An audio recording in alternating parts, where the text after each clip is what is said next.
Welcome to our channel. Today we how to restore tax loss harvesting reports using Betterment step by step clearly.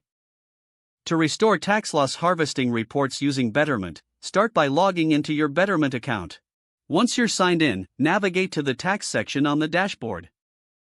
Click on tax loss harvesting reports to view your available options. If you don't see the reports immediately, check the date range filters on the top of the page. Adjust the date range to the period you need for your tax loss harvesting records. After setting the correct date range, click the Apply button to update the report list. Look for the specific report you want to restore from the displayed options. Once you've located the report, click on its title to open the detailed view. In the detailed view, check for any available download options, typically found in the upper right corner. Select the preferred format for downloading, such as PDF or CSV. Click the Download button to save the report to your device.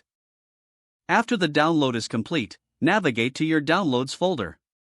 Open the downloaded file to confirm that it contains the correct tax loss harvesting information. If everything looks good, you can now use this report for your tax filings. If you encounter any issues, consider reaching out to Betterment's customer support for assistance.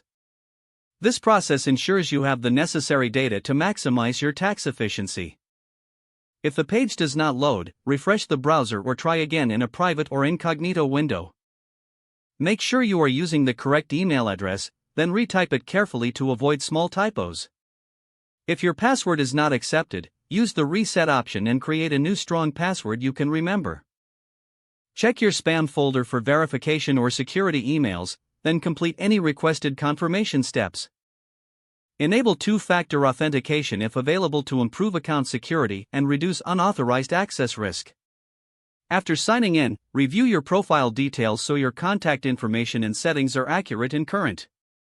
If you see an error message, note it down and try again after restarting your device and internet connection.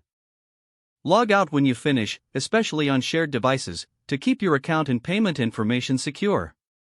If the page does not load, refresh the browser or try again in a private or incognito window. Make sure you are using the correct email address, then retype it carefully to avoid small typos. If your password is not accepted, use the reset option and create a new strong password you can remember. Check your spam folder for verification or security emails, then complete any requested confirmation steps.